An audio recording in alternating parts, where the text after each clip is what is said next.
গান গাই, আমি আমার আমিকে চিরদিন এই বাংলায় খুঁজে পাই। আমি বাংলায় গান গাই, আমি বাংলার গান গাই, আমি আমার আমিকে চিরদিন এই বাংলায় খুঁজে পাই। আমি বাংলায় দেখি স্বপ্ন, আমি বাংলায় বাঁধি সুর, আমি এই বাংলার মায়া ভরা পথে হেঁটেছি এতটা দূর। আমি ডাক্তার মোহাম্মদ সাইফুদ্দিন খালেদ। আমার বাবা মৃত জালালউদ্দিন আহমেদ, মা জাহানারা বেগম। আমার গ্রামের বাড়ি চট্টগ্রামের পটিয়া থানায়, এবং ৭১ সালে আমরা চট্টগ্রাম শহরেই থাকতাম। আমি জন্মের পর থেকেই চট্টগ্রাম শহরে বড় হই। আমি ১৯৬৬ সালে চট্টগ্রাম সরকারি মুসলিম হাই স্কুল থেকে এসএসসি পাস করি। চট্টগ্রাম মুসলিম হাই স্কুলে সেই সময় আমার, যদিও আমার বয়স কম, তখন আমি দেখেছি শিক্ষা আন্দোলন নিয়ে আমাদের কিছু নেতৃস্থানীয় ওনারা ক্লাসে আসতেন কিংবা বাইরে বক্তৃতা দিতেন। তার মধ্যে আব্দুর রব ভাই, ইদ্রিস আলম, ওনাদেরকে আমরা দেখেছি খুবই ভালো বক্তৃতা দিতেন। আমরা খুবই উজ্জীবিত হতাম এবং ওনাদের কথায় আমরা সেই লালদিঘির পার হয়ে চট্টগ্রামের বিভিন্ন শহর প্রদক্ষিণ করি। শিক্ষা আন্দোলন, তারপর ৬৬-র যে ৬ দফা আন্দোলনে আমরা সক্রিয় অংশগ্রহণ করি। যদিও স্কুল ছাত্র ছিলাম, কিন্তু পরিণত মোটামুটি 9-10-এ পড়ি আমি তখন। সেই সময় আমি বিভিন্ন মিছিল মিটিংয়ে অংশগ্রহণ করি। এসএসসি পাস করার পর ৬৬ সালে চট্টগ্রাম সরকারি কলেজে ভর্তি হই। ৬৬ সাল থেকে ৬৮ সাল পর্যন্ত আমি চট্টগ্রাম কলেজে অধ্যয়ন করি। সেই সময়ে চট্টগ্রাম কলেজে কিছুটা ছাত্র রাজনীতির সাথে জড়িত হই, তবে খুব একটা বেশি না। ছাত্রলীগকে সমর্থন করতাম, ওদের মিছিল মিটিংয়ে যেতাম, সক্রিয় অংশগ্রহণ করতাম। এবং সেই সময়ে আমার একটা সুযোগ ছিল, যেটা আমার পরবর্তীতে মুক্তিযুদ্ধে ভালো কাজ দিয়েছে। ইউটিসি, বর্তমানে যেটা বিএনসিসি নামে পরিচিত, সেই সময় আমার সদস্য হিসাবে আমি 2বার বেঙ্গল রেজিমেন্টের সাথে ক্যাম্প করি, একবার টাঙ্গাইলের মৌচাকে। তখন আমাদের কমান্ডিং অফিসার ছিলেন তখনকার মেজর শফিউল্লাহ, পরবর্তীতে উনি সেনাবাহিনী প্রধান হন, এবং আরেকবার কুমিল্লায়। এতে আমার সামরিক প্রশিক্ষণ মোটামুটি ভালোই রপ্ত করি, এবং গ্রেনেড থেকে শুরু করে রাইফেল, গ্রেনেড এবং হালকা মেশিন গান পর্যন্ত আমাদেরকে প্রশিক্ষণ দেওয়া হয়। সেটা আমার পরবর্তীতে মুক্তিযুদ্ধের সময় খুবই ভালো কাজ দিয়েছে। আমি ৬৮ সালে এসএসসি পাস করার পর চট্টগ্রাম মেডিকেল কলেজে ভর্তি হই। মেডিকেল কলেজে ভর্তি হওয়ার পরপরই আমার বড় ভাইদের সহযোগিতা এবং কি জানি হয়তো তাদের ইনফ্লুয়েন্স, আমার যদিও একটু ছাত্রলীগের প্রতি আমার ছিল, ঝোঁক ছিল, আমি ছাত্রলীগের রাজনীতিতে সরাসরি যুক্ত হয়ে যাই। এবং ওই বছরই ছাত্রলীগের কার্যকরী কমিটিতে আমাকে সদস্য করা হয়। তখন থেকে আমি চট্টগ্রাম মেডিকেল কলেজের ছাত্রলীগ রাজনীতিতে সরাসরি অংশগ্রহণ করি। তখনকার ছাত্রলীগের নেতৃত্বে ছিলেন হাবিবুল্লাহ, আব্দুল খালেক, বেলায়েত হোসেন, তারপর শাহাবুদ্দিন মাহমুদ, ডক্টর রেজাউল হক, পরে উনি সেনাবাহিনীতে যোগ দেন, মজারুল হক, আবু ইউসুফ চৌধুরী, মাহফুজুর রহমান, বোরহান, মইনুল, শাহাবুদ্দিন, ডাক্তার আবুল কালাম শামসুদ্দিন, শহীদুল ইসলাম, সৈয়দ দিদারুল হক, ফজল হোসেন, মনে করতে পারবো না অনেকগুলা নাম। আসলে যখন আমি ছাত্রলীগ করতাম তখন আমি পরিষ্কারভাবে দেখতাম ছাত্রলীগের কেন জানি দুইটা ভাগ। এটা আমরা তখন সিটি ডিস্ট্রিক্ট সাবের ভাইয়ের ইনফ্লুয়েন্সটা একটু বেশি ছিল আমাদের এখানে, আমাদের কাছে বেলায়েত ভাই, ডক্টর বেলায়েত হোসেন, মাহফুজুর রহমান, ডক্টর আবু ইউসুফ, উনি বিশিষ্ট ভূমিকা রাখতেন সবসময়।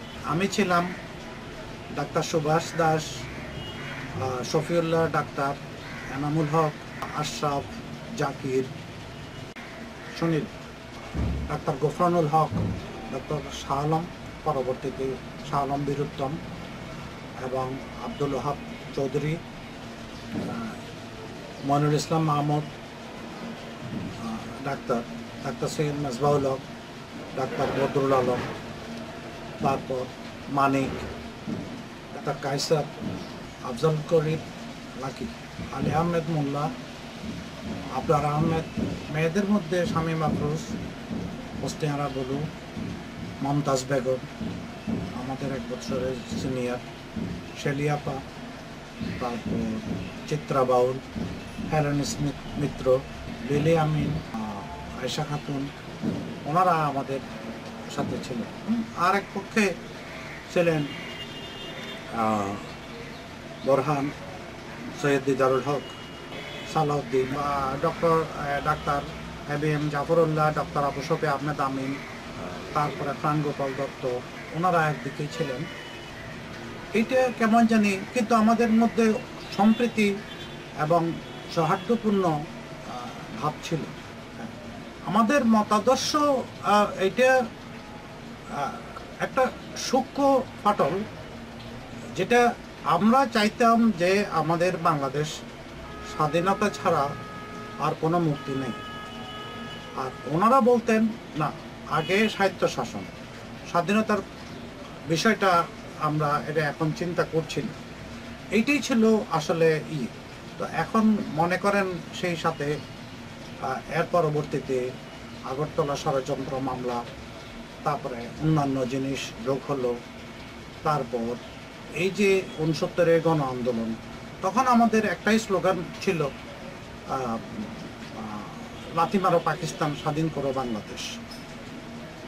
এই স্লোগানটা দিয়ে আমরা আমাদের তখন এটা বিভক্তিটা অনেকটা প্রকাশ্যে রূপ নেই, কিন্তু তখনও ছাত্রলীগ কিন্তু একটাই।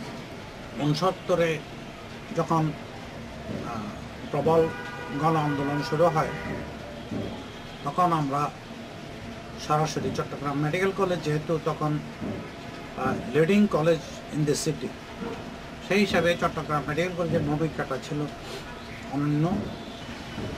সেই সময় আমরা যখনই হরতালের ডাক দিতাম, হরতালের আগের দিন আমাদের হোস্টেলে আমরা প্রস্তুতি নিতাম। সেখানে আমাদের একজন নেতৃস্থানীয় ব্যক্তি মোক্তার আহমেদ, উনি বাঁশখালীর, উনি আসতেন, থাকতেন। আমরা সেখানে হরতাল কিভাবে আমরা সফল করব সেটার একটা প্রস্তুতি নিতাম। আমরা বোতলে পেট্রোল, কাপড়, এগুলো দিয়ে আমরা মলোটভ ককটেল বানাতাম। এই মলোটভ ককটেলগুলো আমরা সকালবেলা বিভিন্ন রাস্তায় ছুটতাম, যাতে মানুষ ভীত হয়ে হরতালের পক্ষে আসতো। কিছু গাড়ির চাকা পাংচার করতাম। তবে আমরা কোনোদিন এমন কোনো কাজ করি নাই যেটা সাধারণ জনগণের ক্ষতি হয়। ৭১ সালে যখন অসহযোগ আন্দোলন শুরু হয় 3রা-5। তারা আমবাগান, ওয়াইল্ডলেস কলোনি, তারপর পাহাড়তলি, এইসব এলাকায় সেনাবাহিনীর সিভিল ড্রেসের সেনাবাহিনীর সহযোগিতায় নিরীহ নিরস্ত্র বাঙালিদের উপর ঝাঁপিয়ে পড়ে এবং প্রচুর পরিমাণে বাঙালি হত্যা করে। এবং আমি যখন দেখি যে ট্রাকে ট্রাকে ওই এলাকা থেকে লাশগুলা মেডিকেল কলেজে আসে, তখন আমরা হতবুদ্ধি হয়ে যাই, কারণ আমরা তো নিরস্ত্র। এবং এই সময়ে আমরা সেনাবাহিনীর Chittagong base commander brigadier Majumdar আমাদের অধ্যক্ষ মারফত ওনাকে আমরা জানাই, আসতে বলি। কিন্তু আমরা তখন রাত্রে ওই দিনেই মিটিং করলাম হোস্টেলে যে আমাদের এইভাবে নিরস্ত্র থাকা চলবে না, আমাদের প্রোটেকশনের জন্য আমাদের নিজস্ব একটা কিছু করতে হবে। খোঁজ খবর নিয়ে জানা গেল পতেঙ্গার ওই পাশে পার্কি নামক স্থানে কিছু চোরাকারবারিরা অস্ত্র বেচাকেনা করে। তো আমরা সেখানে আমাদের ডাক্তার সুভাষ এবং আরও 2 জন বেশ টাকা পয়সা নিয়ে যায়, কিন্তু তারা একটা সাধারণ একটা পিস্তল ছাড়া আর কিছু কিনতে পারেনি। তো আমরা দেখলাম এগুলো দিয়ে হবে না। তারপর হরতাল, পুরো দেশ উত্তাল। আমরা সিদ্ধান্ত নিয়ে আন্দরকিল্লা যে অনেকগুলা বন্দুকের দোকান ছিল এবং রাইফেল এবং বন্দুক বিক্রি করত, সেগুলো লুট করত। আমরা 13 তারিখ বিরাট একটা মিছিল নিয়ে সব রাত্রেবেলা বন্দুকের দোকানের সামনে মিটিং করলাম, মিছিল করলাম। আমাদের উদ্দেশ্য ছিল আমরা সামনের দিকে ভাঙা এটা সম্ভব ছিল না, কারণ যেহেতু একটা পুলিশ ফাঁড়ি ছিল, বাধা দিতে পারে। পিছন দিকে আমরা অনেক কষ্টে ওটা ভেন্টিলেটর ভেঙে আমরা নিচে ছিলাম।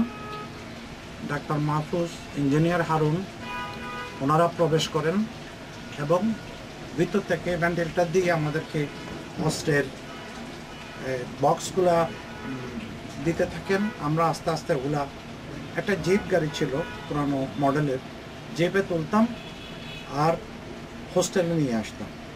হোস্টেলে অনেকটা একটা ছোটোখাটো দুর্গের মতো করে ফেলি। আন্দরকিল্লা বন্দুকের দোকান লুট করার পর তারপরের দিন রাইফেল ক্লাব থেকে অস্ত্র সব নিয়ে নেওয়া হয়। সেখান থেকে সন্ধ্যার দিকে সাবের আহমেদ আসগরি সাহেব আমার কাছে আসেন, এসে আমাকে বললেন যে আমার একটা পিক আপ ভ্যান ছিল ওনার, পিক আপ ভ্যানে অনেক অস্ত্র আছে, তার মধ্যে 5টা রাইফেল এবং প্রায় 20 কার্টন বড় বড় কার্টনে গুলি, .22 রাইফেলের গুলি। উনি বলেন যে এগুলা তোমার গ্রামের বাড়িতে নিয়ে যাবো। আমিও সানন্দে রাজ্য হয়ে গেলাম। আমরা সন্ধ্যার পর সেগুলা নিয়ে কালুঘাট ব্রিজের উপর দিয়ে আমরা আবার গ্রামের বাড়িতে যাই। তখন মোটামুটি অন্ধকার। গ্রামের বাড়িতে গিয়ে আমার ছোট চাচাকে বলি, ছোট চাচা উনি খুব সাহসী মানুষ ছিলেন। উনি তখন আরেকজন সাথে নিয়ে আমার ঘরের পাশেই গাড়িটা রেখে অস্ত্রগুলা আমাদের বাসায় ঢুকান। আমি বললাম যে এগুলো কাউকে জানতে দিয়ে না। তারপর আমি ওই দিন রাত্রে আবার চলে আসি। আমরা চিন্তা করলাম যে আমাদের প্রশিক্ষণ নিতে হবে, সামরিক প্রশিক্ষণ। তো আমরা তখন একটা ঘোষণা দিলাম, চট্টগ্রাম মেডিকেল কলেজের মাঠে সামরিক প্রশিক্ষণ হবে। তখন বিভিন্ন কলেজের ছাত্ররা, বিশ্ববিদ্যালয়ের ছাত্ররা আমাদের সাথে যোগ দিল আমাদের অনেক প্রশিক্ষক ছিল যারা আমি ব্যক্তিগতভাবে আমিও, যেহেতু সেনাবাহিনীর কিছু প্রশিক্ষণ আমার কাছে ছিল, আমরা মাঠে প্রশিক্ষণ করতাম। তারপরে পাহাড়ে কিছু ডেমো ওয়ার চেষ্টা করতাম, যেগুলো আমরা শিখেছি ইউটিসি করার সময়। মার্চের শেষের দিকে চট্টগ্রামের পরিস্থিতি একটু ঘোলাটে হয়। তখন ব্রিগেডিয়ার মজুমদার, যিনি চট্টগ্রামের ক্যান্টনমেন্টের প্রধান ছিলেন, জিওসি, ওনাকে সরিয়ে নিয়ে যায় 23শে মার্চ, এবং ওই দিন ব্রিগেডিয়ার আনসারিকে দায়িত্ব দেওয়া হয়। চট্টগ্রামে তখন দুইটা পাকিস্তানি সামরিক অস্ত্র নিয়ে দুইটা জাহাজ অবস্থান করছিল, সোয়াদ এবং আরেকটা বোধহয় আব্বাস কিংবা এই ধরনের একটা কিছু নাম। আগ্রাবাদে একটা ব্যারিকেড সৃষ্টি করে যাতে অস্ত্র খালাস করতে না পারে। শুনলাম তখন সেনাবাহিনীর মেজর জিয়া, ওনাকে আটকানো হলো আগ্রাবাদের দিকে। তারপর আসলো সেই ভয়াল 25শে মার্চ রাত্রে স্বাধীনতার ঘোষণা হচ্ছিল। সেনাবাহিনীর চট্টগ্রাম ক্যান্টনমেন্টের অবস্থা আমরা জানতাম না, প্রচণ্ডভাবে গোলাবর্ষণ। তারপরে এক সময় গোলাবর্ষণ থেমে যায়, থেমে গোলাবর্ষণ হচ্ছিল সকালের দিকে। এর মধ্যে সকালবেলা ঘোষণা চলেই আসে। ইপিআর বেঙ্গল রেজিমেন্টের কিছু সৈনিকও আমাদের এখানে মেডিকেল কলেজে আসে 26 তারিখ রাত্রে। যখন মেডিকেল কলেজে একটা নৌবাহিনী একটা গোলা এসে পড়ে, তখন আমরা চিন্তা করলাম মেডিকেল কলেজ এখন হোস্টেল আর নিরাপদ নয়। তারপরেও আমরা মেডিকেল কলেজে ছিলাম 28 তারিখ পর্যন্ত। তারপরে আমি প্রথমে আমার মা ভাই বোনদেরকে নিয়ে আমি আমার গ্রামের বাড়ি পটিয়ে চলে যাই, যেহেতু তখন আমার বাবা ছিলেন খুলনা ল্যাবরেটরি হাই স্কুলের হেডমাস্টার। ওনার কোনো খোঁজখবর আমরা পাচ্ছিলাম না, অনেক খুলনা ছিলেন। আমার মা ভাই বোনদেরকে নিয়ে আমি পটিয়ে যাই। পটিয়ে ওদেরকে আমার গ্রামের বাড়িতে রেখে আমি আবার শহরে চলে আসি। শহরে এসে আবার কালুরঘাটে আমি আমার প্রাক্তন ছাত্রনেতা এবং আওয়ামী লীগ নেতাদের সাথে একত্রিত হয়ে আমরা কালুরঘাট থেকে আমরা মদনাঘাট হয়ে ইঞ্জিনিয়ারিং কলেজে চলে যাই। তো ইঞ্জিনিয়ারিং কলেজে আমরা অবস্থান করি। সেই সময়ে আমাদের অনেক সেনাবাহিনীর সদস্য, এপিআরের সদস্য ছিল, আওয়ামী লীগ, ছাত্রলীগ সবাই। এরপর যখন চট্টগ্রামের কালুঘাটের পতন হয়, একদিন পর আমরা ফটিকছড়ি হয়ে কাজিরহাট হেয়াকু হয়ে আমরা রামগড় চলে যাই। আমরা তখন রামগড়ে পৌঁছি। থানার কাছেই একটা ঘরে মেজর জিয়া সাহেব আছেন, সাথে আরও মীর শওকত আলী, ক্যাপ্টেন রফিক, আরও কয়েকজন সামরিক বাহিনীর লোক। আমরা বেশিরভাগ ক্ষেত্রে ছাত্র জনতা বাইরে রামগড় স্কুলে অবস্থান নিই। ওইখানে রামগড় মাঠে তখন ওরা কিছু ছাত্র যুবককে বাছাই করে প্রশিক্ষণ দিতে থাকে রামগড় মাঠে। আমিও বললাম আমার সামরিক প্রশিক্ষণ আছে, সাথে আমাকেও একটা গ্রুপ দিয়ে বললো যে তুমি এটাকে প্রশিক্ষণ দাও। এইভাবে আমরা থাকি এবং মাঝে মাঝে মেজর জিয়ার সাথে ওনার নেতৃত্বে অন্যান্য সেনাবাহিনীর সদস্যদের সাথে আমরা রামগড় হয়ে করারহাট হয়ে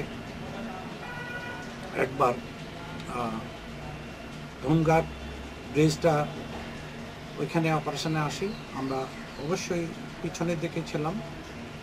ধুমঘাট ব্রিজ ওইখানে কিন্তু প্রচণ্ড বাধার সম্মুখীন হই। তারপরে আমরা ফেরত আসি। তারপর রামগড়ে ভয়াবহ যুদ্ধ। রামগড়ের যখন পতন হয় তখন আমরা রামগড়ের ছোট্ট নদীটা পার হয়ে ভারতের সাবরুমে চলে যাই। আমি আমার কোনো বন্ধু এবং সহপাঠী কিংবা নেতৃস্থানীয় যারা ছিলেন আমার বড় ভাইয়ের মতন, ওনাদেরকে প্রায় সবাইকে হারিয়ে ফেলি। তারপর রামগড় সাবরুম থেকে সেনাবাহিনীর অন্যান্য সদস্যদের সাথে মিলে একটা ক্যাম্পে যাই। সেখানে অনেক দিন অবস্থান করে একটা গ্রুপ তখন আসে, ওরা মেইনলি সাতকানিয়া। আমরা অনেক কষ্ট করে এই পাহাড়ি পথ বেয়ে ফটিকচুরি আসি। নানপুরের খুব কাছে আমার নানার বাড়ি। ওনার নাম ছিলেন ডাক্তার আব্দুল মালেক। উনি প্রায় 30 বছর ফটিকচুরি সরকারি মেডিকেল চিকিৎসা কেন্দ্রের ডাক্তার হিসেবে ছিলেন। আমরা খুব ভোরে আমার নানা বাড়িতে আসি। সেইখানে 3 দিন আমরা অবস্থান করি। ওরা কোন দিক দিয়ে জানি সাতকানিয়ার দিকে চলে গেল। সেখান থেকে আমাদের চকবাজারের পরিত্যক্ত বাসায় আমি আসি। আসার পর গ্রামের বাড়ি যাই পটিয়া। আমি আবার শহরে চলে আসি এবং খুঁজতে খুঁজতে শেষ পর্যন্ত আমি খবর পাইলাম ডক্টর মাহফুজ উনি এবং ওনার একটা দল নিয়ে উনি কবির তোরণে অবস্থান করছেন মোগলটলি। বহু কষ্টে আমি কবির তোরণ পৌঁছি এবং আমার পুরানো কিছু বন্ধু বান্ধবের ওইখানে দেখা পাই। মাহফুজ ভাই তো অবশ্যই আছেন, ওনার ছোট ভাই ফয়েজ, জাফরুল্লাহ বোরহান, গরিবুল্লাহ এবং আরও অনেক মুক্তিযোদ্ধাদের। ওইখানে বসে আমার সামরিক প্রশিক্ষণ ছিল। আর একটা জিনিস আমি ভালো প্রশিক্ষণ নিয়ে নিলাম, সেটা হইল ডেমোলিশন, এক্সপ্লোসিভের ব্যবহার।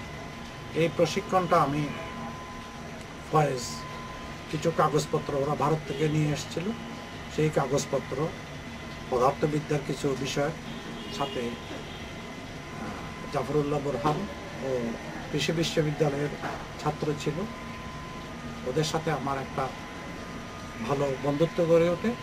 এরপর মাহফুজ ভাইয়ের নেতৃত্বে আমরা বিভিন্ন জায়গায় অপারেশন করার প্ল্যান করি।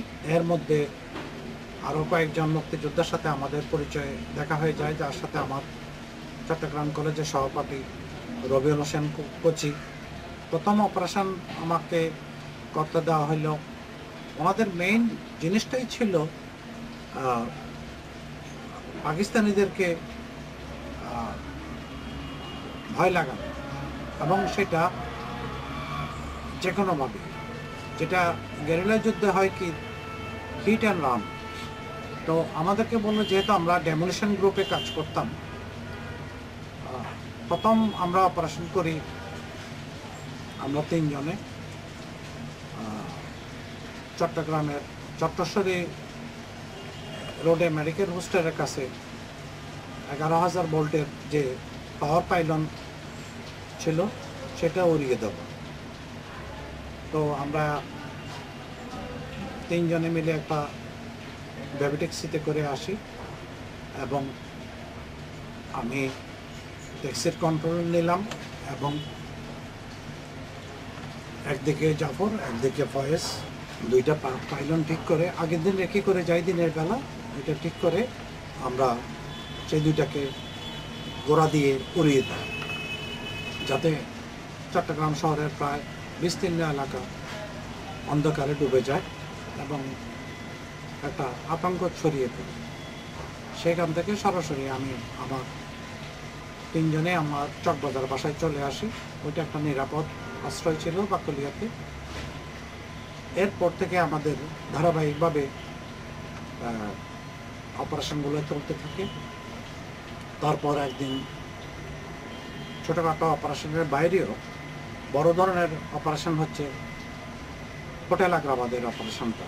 সেটাই হচ্ছে যে আমার সবচেয়ে ঝুঁকিপূর্ণ এবং বড় অপারেশন, কারণ তখন রমজান মাস।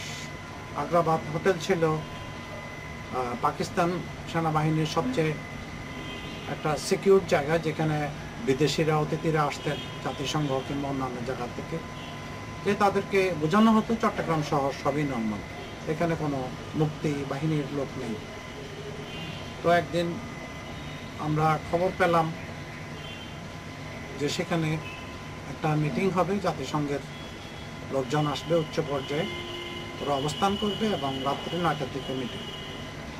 আমরা ওই দিনই সিদ্ধান্ত নিলাম যে আমরা আজকে কবির তোরণ থেকে এই অপারেশনটা করব, মোগলটুলি থেকে। আমরা দিনের বেলায় গিয়ে আমরা চিন্তা করলাম হোটেল আগ্রাবাদ রেকি করলাম। রেকি করার পর চিন্তা করলাম এই হোটেল আগ্রাবাদ যদি আমরা ধ্বংস করতে যাই তাহলে অনেক প্রাণহানি ঘটবে।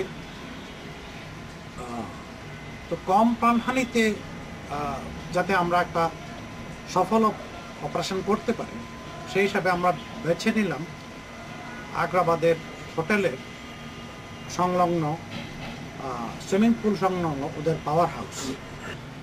ঠিক সেইভাবে আমরা 11 পাউন্ড এক্সপ্লোসিভ নিয়ে আমি, জাফরুল্লাহ বোরহান এবং ফয়েজ আমরা 3 জন যাই। পাশে হোটেল আগ্রাবাদের অতিথিদের গাড়ির ড্রাইভারদের একটা ঘর ছিল।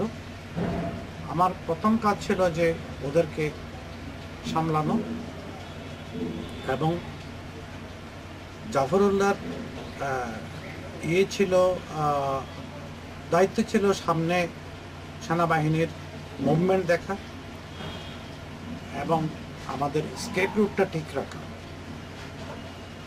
ফয়েজের দায়িত্ব ছিল এক্সপ্লোসিভটা লাগানো। সে প্রথমবার সফল হয়নি লাগানো, পরে যায় শখে।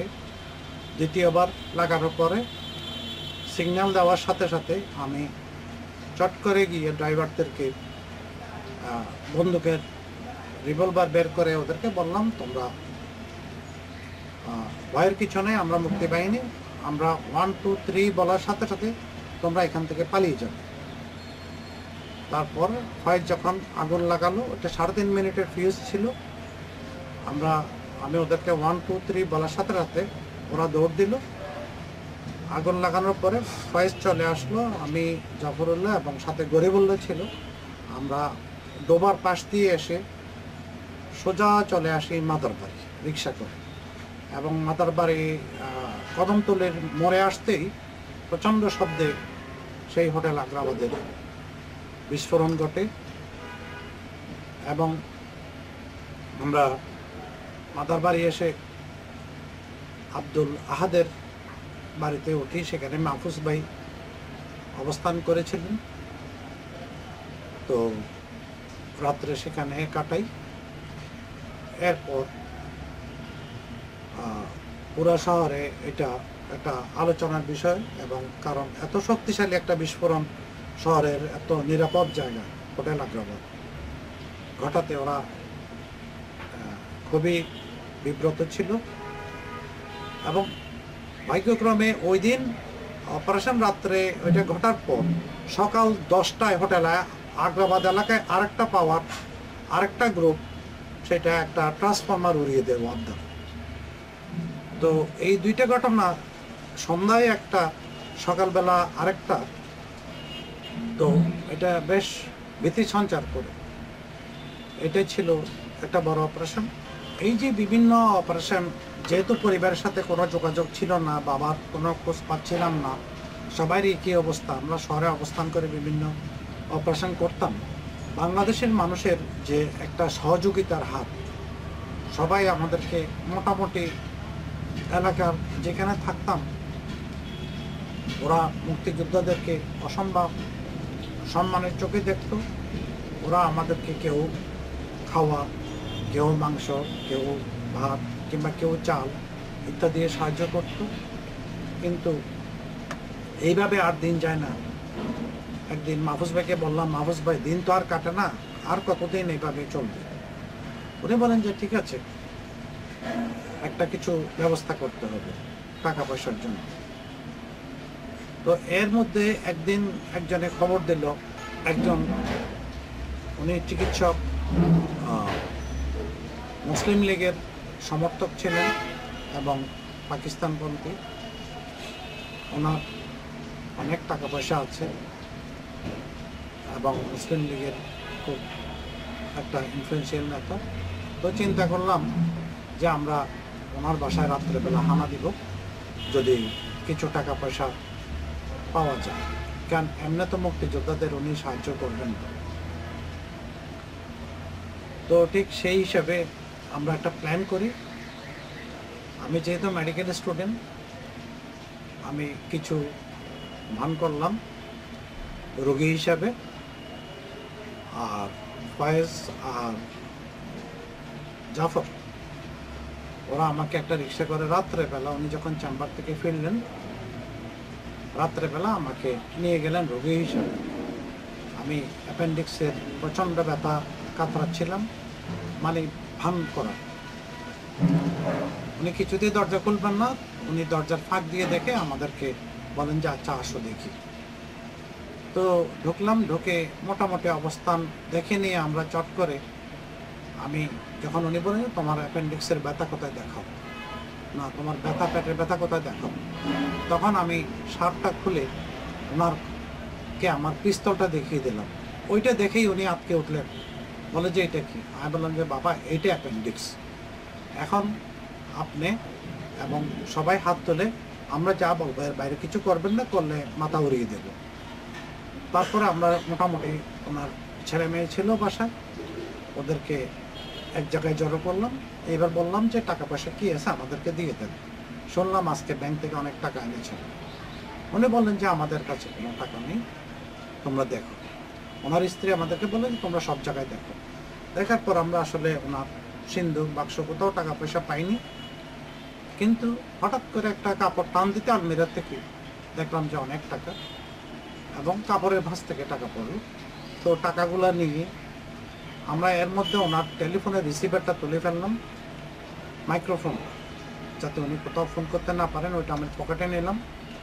তারপর ওনার ডাক্তারি ব্যাগ, ব্যাগের মধ্যে টাকা পয়সা, কিছু স্বর্ণ অলঙ্কার, এগুলো নিয়ে স্টেথোস্কোপটা কাঁধে ঝুলিয়ে রিক্সা করে মহা আনন্দে চলে আসলাম। তো এই স্মৃতিটা আমাকে অনেক দিন তাড়িয়ে বেড়ায়। তো ওনার ছেলেও একজন ডাক্তার, আমার খুব ঘনিষ্ঠ বন্ধু, কিন্তু সেই স্মৃতিটা আমাকে মাঝে মাঝে বিব্রত করে।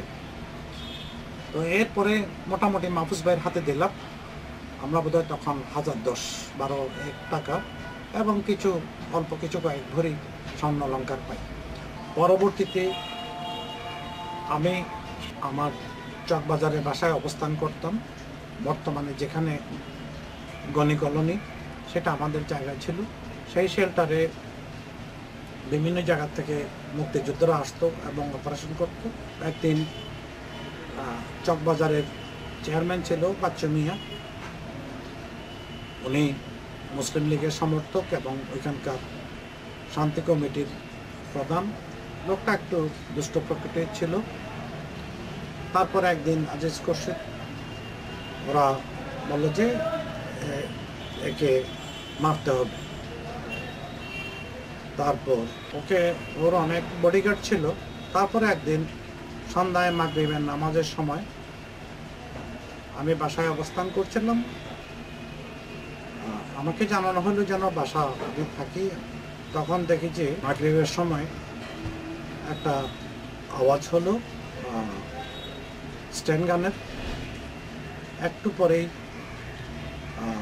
চাদর মুড়ি দিয়ে আজিজ এবং খুরশেদ দুইজনে আমার বাসায় এসে হাজির, এবং আমি শুনলাম তারা বাচ্চু মিয়াকে বাজারের মধ্যে, তার চেম্বারে একটা সিমেন্টের দোকান ছিল, সেখানে তারা গুলি করছে এবং এইখানে আসছে।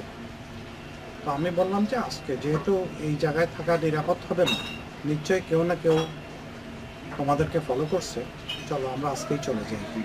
তখন আমি বাসায় তালা দিয়ে আমি সেখান থেকে চলে যাই। এর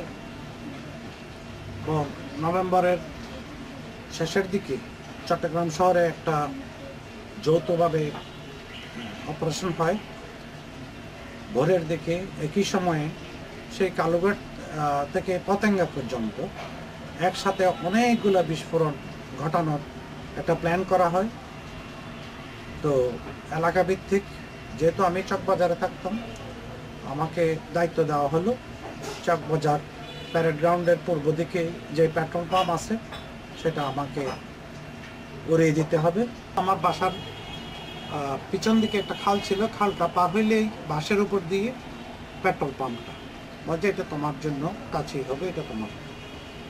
তো আমি ওই আমাদেরকে টাইমটা নির্ধারণ করে দেওয়া হইলো ভোর 5টা 28 মিনিট কিংবা 27 মিনিট এরকম সময়ে বিস্ফোরণটা ঘটাতে হবে। আমি তখন ফজরের আজান দিচ্ছে, আমি একটা টুপি মাথায় পাঞ্জাবি পরে চাদরের নিচে এক্সপ্লোসিভগুলো নিয়ে আসি। এসে দেখি যে পেট্রোল পাম্পের ভিতরে 2জন লোক ঘুমাচ্ছে। ঠিক অয়েল ডাম্প যেটা ছিল মাটির নিচে, ওইটার উপর সরাসরি ওইটা স্থাপন করে তার উপর দিয়ে 2-3টে ইট দিই এবং লোকগুলোকে ধাক্কা দিয়ে তুলে বলি যে বেটারা সর এখান থেকে, এটা ফুটবে বলে ওদেরকে সরাই দিয়ে আমি বিস্ফোরকে অগ্নিসংযোগ করি এবং 2 মিনিট পরে ওইটা প্রচণ্ড শব্দে বিস্ফোরণ ঘটে এবং পেট্রোল পাম্পে আগুন লেগে যায়। তো এইটাই ছিল সম্ভবত আমাদের শেষ অপারেশন আমার ব্যক্তিগত। এরপরে আমি ঈদগাহ চলে যাই। ঈদগাহতে আবার একসাথে অনেকগুলো বাহিনী, বিভিন্ন বিএলএফ, এফএফ, ওদের সাথে একসাথে ঈদগাহ, সেখানে আমরা একটা প্রতিরোধ অবস্থান করি। তখন যুদ্ধের শেষের দিকে ঈদগাহ ডাবল মোরিং থানায়, ঈদগাহ তার আশেপাশে 16 ডিসেম্বর আমরা যখন খবর পাইছি পাকিস্তানিরা সারেন্ডার করবে, তখন আমরা ঈদগাহ রাস্তায় আমরা একটা বাংকারে মেশিন গান এবং অস্ত্র নিয়ে আমরা অবস্থান করি, যাতে ওরা অন্তত যাওয়ার আগে যদি আমাদের কিছু ম্যাসাকার করতে না পারে সেটা প্রতিরোধ করার জন্য আমরা সিদ্ধান্ত নিই। যদি দেখি যে তারা কোনো রকমের অন্যায় কিছু করবে সেটা আমরা প্রতিরোধ করব, সেই হিসাবে আমরা 16 ডিসেম্বর সারা রাত আমরা ওইখানে অবস্থান নিয়েই থাকি। 17 ডিসেম্বর থেকে প্রায় 20 ডিসেম্বর আমার অনেক পুরানো বন্ধুবান্ধব সাথে দেখা হলো। আমি যখন ছাত্রলীগ করতাম কিংবা পরবর্তীতে আমি মুক্তিযোদ্ধা ছিলাম, 72 সালে আমি চট্টগ্রাম মেডিকেল কলেজের ছাত্রলীগের এক অংশের সভাপতি ছিলাম। আলম বীরুত্তম তখন সেক্রেটারি ছিল। আমাদের একটা আকাঙ্ক্ষা ছিল আমরা সমাজতান্ত্রিক শোষণহীন একটা সমাজ, যেটার জন্য আমরা স্লোগান দিয়ে আসতাম, সেটা আমরা গঠন করব। আমরা লেখাপড়ার সাথে সাথে আমাদের ছাত্রলীগকে আমরা গুছিয়ে নিলাম। আমরা সমাজতন্ত্রের পক্ষে কথা বলতাম, শোষণহীন সমাজের পক্ষে কথা বলতাম। তবে যেহেতু আমি রাজনীতি আর পরবর্তীতে করি নাই, তবে দেশের পরিস্থিতি এবং অবস্থা আমাকে সবসময় রাজনীতিতেই টানে, সেটা নিয়ে আমি চিন্তা করি, ভবিষ্যৎ নিয়ে চিন্তা করি। তবে বর্তমান যখন আমি তখনকার ছাত্রলীগ এবং আমাদের যে ভিতরে দেশের জন্য যে উন্মাদনা ছিল সেটা এখন মোটেও দেখা যায় না। কোনো নেতা, যে কোনো দলের নেতা কিংবা ছাত্র, যারা ছাত্রলীগ করে কিংবা অন্য যুবলীগ করে কিংবা কারো দেশের প্রতি টান আছে বলে আমার মনে হয় না। কারণ এখন রাজনীতি হয়ে গেছে অনেকটা টাকা বানানোর একটা হাতিয়ার, এবং ঢুকেই প্রথমে আধিপত্য বিস্তার, এবং আধিপত্য বিস্তারের জন্য খুন খারাপি যা কিছু খারাপ কাজ করা যায় করে, এবং আধিপত্য বিস্তারের মূল লক্ষ্যটাই হচ্ছে যে ক্ষমতা এবং টাকা। কারণ আধিপত্য না থাকলে টাকা নেওয়া যায় না, টেন্ডারবাজি, চাঁদাবাজি, কমিশন নেওয়া ইত্যাদি ইত্যাদি। তো এই দিয়ে বর্তমান যারা রাজনীতি করছেন, ছাত্র রাজনীতি কিংবা আমাদের বড় নেতারা যারা রাজনীতি, আপনারা স্বাভাবিকভাবেই জানেন আজকে হয়তো ওনার কোনো টাকা পয়সা নাই, কিংবা কোনো কারণে যদি উনি নেতা হতে পারেন কিংবা নমিনেশন পান, এমপি কিংবা মিনিস্টার, রাতারাতি ওনার প্রচুর বিত্ত ভোগ ঘটে যাচ্ছে এবং ওনার সাঙ্গপাঙ্গরা প্রচুর টাকার মালিক হচ্ছে।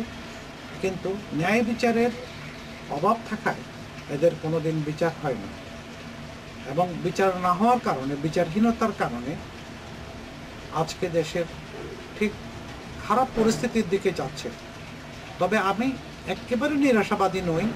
হয়তো ভবিষ্যৎ প্রজন্ম কোনোদিন চিন্তা করবে, এবং যারা এখন এইসব কাজ করছেন তারা ইতিহাসের আস্থা করেই নিক্ষিপ্ত হবেন। বাংলায় আমার জীবনানন্দ, বাংলা প্রাণের সুর। আমি একবার দেখি, বারবার দেখি, দেখি বাংলার মুখ। বাংলায় আমার জীবনানন্দ, বাংলা প্রাণের সুর। আমি একবার দেখি, বারবার দেখি, দেখি বাংলার মুখ।